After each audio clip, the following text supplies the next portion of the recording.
sake!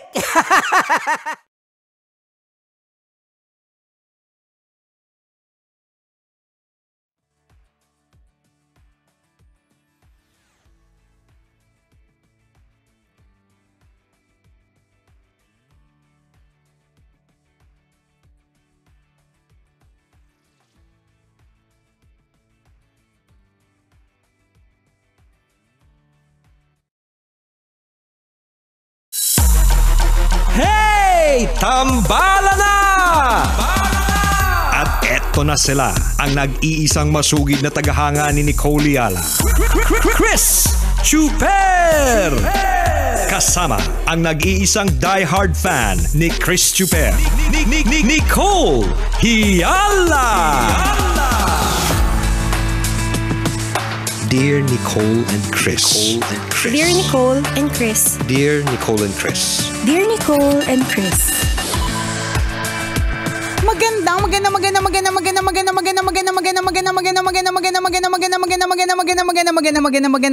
tanghali, mga tambalanista, mga kabisyo. Hi, partner! Hi, partner! Hi, mga kabisyo! Tuyo na po ba ang lahat? Ay, nako, meron ako isang kaibigan na naiirita. Bakit naman? Kasi nagwet nga siya dahil naman sa baha. Alam mo, tawa ako sa kanya. Sabi niya, girl, magdamag akong wet. Sabi ko, ano? Sabi niya, magdamag akong wet dahil hanggang bewang yung tubig namin na baha. alam mo kung bakit katawang-tawa? Hindi, alam mo, takot talaga. Sige, sabi mo sa akin, ba't ako tawang-tawa? Yan talaga ang isip na punong-puno ng mali siya. Wet naman talaga kahapon lahat eh. Oo naman. Nung isang araw, wet na wet din. Totoo naman. Hindi. Oo. Kaya din ako tawang-tawa kasi kilala ko yung kaibigan kong yun. Oo. Ano na talaga yun, partner? Hindi na talaga wala na. Tuyot na talaga si ate mo, girl. Naghahanap na talaga ng dilig. Oo. De, charot na. Tigang sa pag-ibig, Tigang ganon. sa pag-ibig. Sabi niya, minsan na nga lang ako maging sabi niya, maging basang-basa. Di ba? Ay, nako. Sa Bagyo pa. Sa Bagyo pa. Nakakalurky. Pero alam mo, ang bilis din in fair ha. Din sa alam ko mga lugar na talagang binahan netong Wednesday. Ang bilis lang din bumaba nung tubig. Which is a good thing. And then also, yung mga tao, parang ano lang din sila. Parang hindi naman masasabi kong kalma. Pero yun nga, yung katulad nga na lagi natin sinasabi, dapat hindi na tayo masyado nagugulat. Kasi dapat sanay na tayo. Para katulad ng, wala ka na naman pera. Oh, ano bago doon? Bakit kailangan pa ba i-caption yan? Diba? Kailangan pa bang i-memorize yan? Basic, lagi naman tayo walang pera, di ba? So yung kahapon napunta kasi ako sa isang area na alam ko talagang lagpas sa tao talaga, lagpas taho. Lagpas tae, gano'n. Hindi, puno ng tae, hindi lagpas tae. Lagpas tao yung baha. Tapos nga, nung pumunta ako kahapon, tuyo na yung kalsada. Tapos may mga nakausap ako mga tao. Tapos nagpapapicture pa nga, parang saya-saya nila. Sabi na, picture tayo. Di ko kayo, ngayon na tayo nagkita.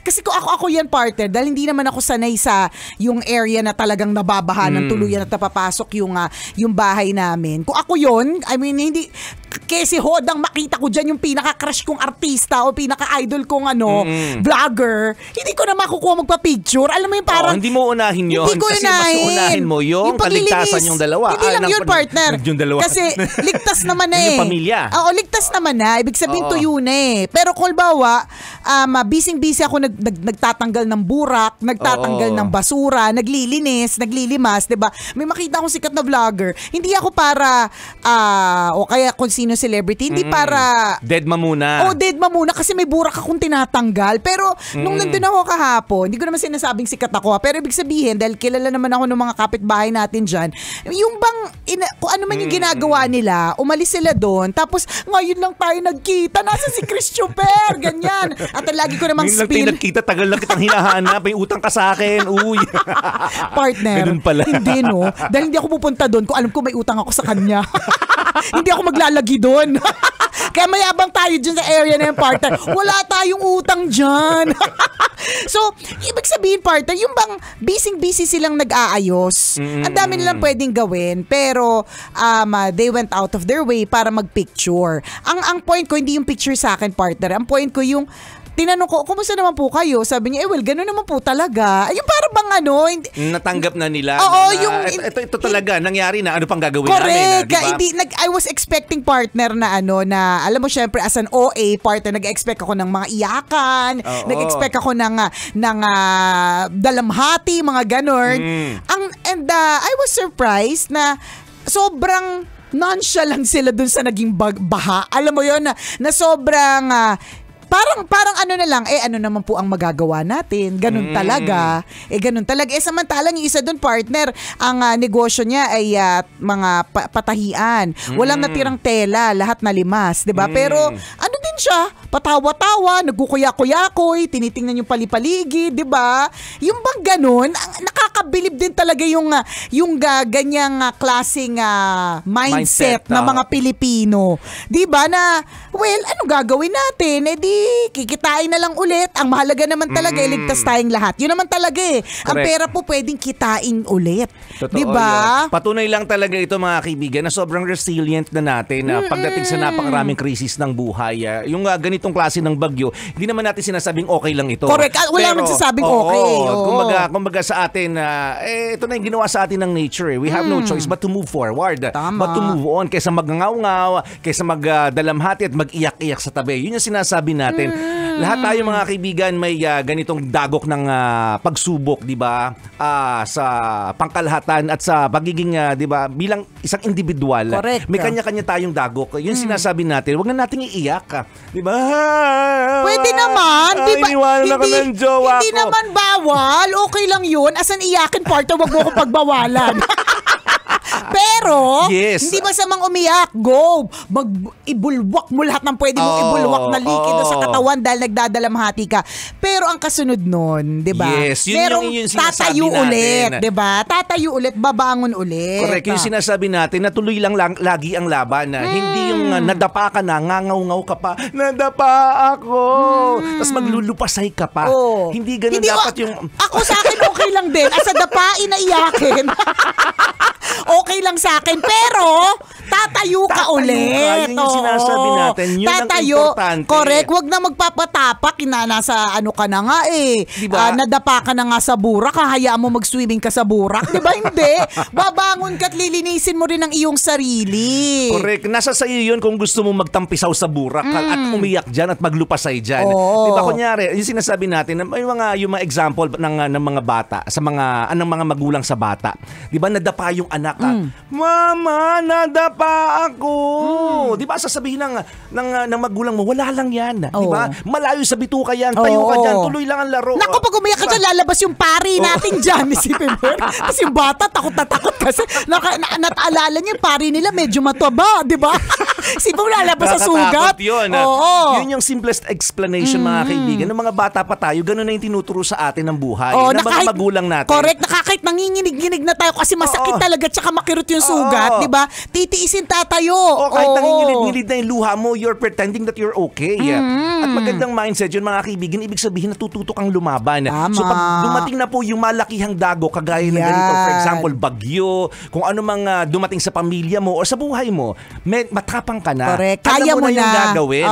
Totoo yan. Maganda yung mga salitang alam mo na ang gagawin. Yes. Yun naman din yung hindi natin sinasabing maganda tulad na yung pagbagyo, yung mga sakuna, mga kalamidad, hindi natin sinasabing maganda. Pero at ayaw natin yan. Mga sakit, ayaw natin yan, di ba? Pero kasi pag dinaanan mo, sa susunod na mangyari ito sa'yo o mangyari sa kapwa mo, sa kakilala mo, di ba? Alam mo na ang gagawin mo. Yun yung yun yung maganda dito Natandaan ko nung meron tayong isang pinuntahan na area sa QC, tapos kinikwento nila yung tukol sa Ondoy. Alam na nila yung gagawin nila. Meron na silang mga lubid na na mga naka-standby na mga lubid na alam nila nga.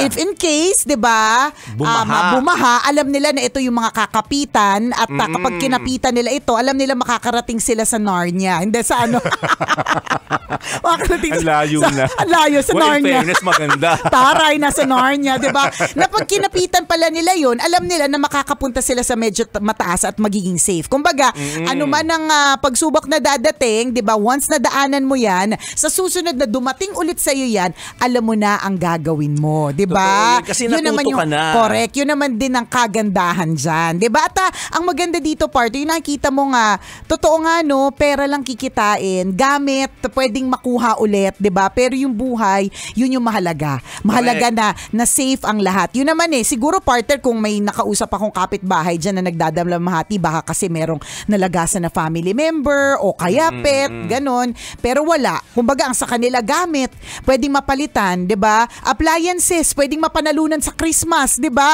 Pera na inanod siguro, pwedeng mapanalunan 'yan katulad ng mga kabisyo natin mga tsuper. O 'di ba? Ang dami na nagpapa-register para sa ating Love Knows No Boundaries promo. Shout out lang natin, partner, nag-message sa akin si Boy P. Nakasakay daw siya sa taxi, Paddy Wagon, plate number ABE 2885. Nakatutok daw sa atin ngayon. Maraming salamat. Boy P, papunta ba siya dito ng station? Kung papunta siya dito, Papunta silang Narnia, wag kang magulo. Ay, Narnia, okay. Di wag na. Ayun, di ba? Sana nakapag-register para sa ating Love Knows No Boundaries promo. At kung ikaw, kabisyo, parang nasalanta ka itong linggong ito, ramdam mo may swerteng darating next week, aba ikaw na. Baka ikaw na yung mananalo ng ating libreng boundary. Uy, malaking bagay yun, ha? Oo. At sa Love Radio nyo, posibleng makuha yan. Nandito ang chance nyo na magkaroon ng libreng boundary. Tama.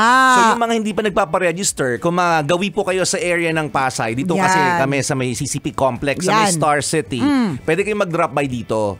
Magpa-register. Correct. May sticker din dito. So pag nagpa-register kayo, kuha kayo ng sticker namin, ganyan, para meron na kayong reflectorized sticker, tapos magpa-register. Malay mo, 'di ba? Kaya naman pala inanod yung yung pera ko nung Wednesday ng May kapalit pala. May kapalit pala, malay mo ikaw yarn, 'di ba? At malapit na 'to, malapit na umpisahan, mga kaibigan, yung pamimigay natin ng libreng boundary. Sa Lunes na.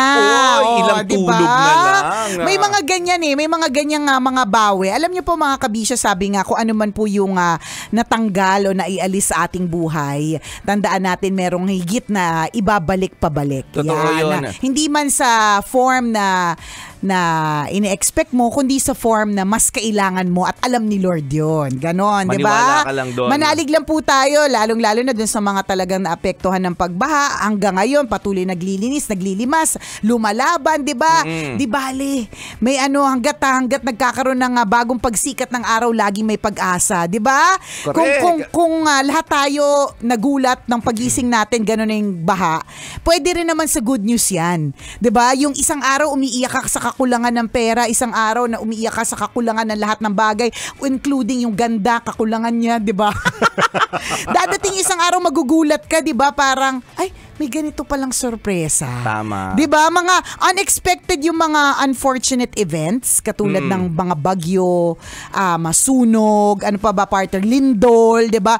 Unfortunate 'yan. Totoo 'yan yung mga sinasabi nating, kahapon magkakasama lang tayong nagsasaya, tapos the next day pala lilindulin tayo, or the next day babagyuhin tayo. Nangyayari talaga 'yun Pero then again, nangyayari din 'yun sa good news. Yes. 'Di ba? Na hindi mo in-expect na, hala, kahapon hirap lang ako, umiiyak lang ako kasi ang tindi na problema ko sa ganitong klaseng bagay, tapos ngayon may ganitong pasabog na good news. Totoo diba? yun. Sabi nga, diba, there's sunshine after the rain. Yes. Every cloud has a silver lining. Sa true lalo. So yun yung panghawakan natin. Kung ano man yung pinagdadaanan mong hindi maganda ngayon, kapalit niyan ay kasaganaan. Correct. Kapalit niyan ay kagalakan ng puso. Tama. Kapalit niyan ay sobrang nag-uumapaw na kaligayahan. Blessing ito, kabisyo. And you have to wait for it. Yes. Patiently. Correct. Ibig sabihin, dadaloy din ang ginhawa. Totoo yun. Sasaya ka din. Ngingiti ka din. At lahat ng mga kabisyo natin, mga tambalanisa natin na dumaan sa ganyan, yung mga tipong nung bata sila, talagang hirap na hirap, talagang kulang na kulang. Tapos ngayon, nakakapag-travel, nakakagala sa kung saan-saan. Nakaluluwag-luwag. Correct. Hindi na kailangan tingnan kung magkano yung binibili sa grocery. 'Di ba? Nakakapagpalit na ng mga panty. 'Di ba? Kasi dati walang panty. Wala, hindi naman, partner. Luma na. Maluwag na. 'Di ba? Yung dalaga ka pero yung panty mo pang lola kasi wala kang pampalit, 'di ba? Pero dadating yung panahon, 'di ba? Every week kahit anong ilang panty ang bilhin, mabibili, 'di ba? So dadaloy din ang ginhawa, dadaloy din ang grasya. Huwag kang mag-alala, laban lang. Okay. Maraming salamat sa pagtutok. Muli ako pong inyong kumikinang ina na si Nicole Liala. At ako naman si Cameo kay Chris Chuper. Na nagpapaalala, una magdasal ka para mabuhay ka, pangalawa mag-toothbrush ka para mabuhay naman iba. Yun! Incorporation.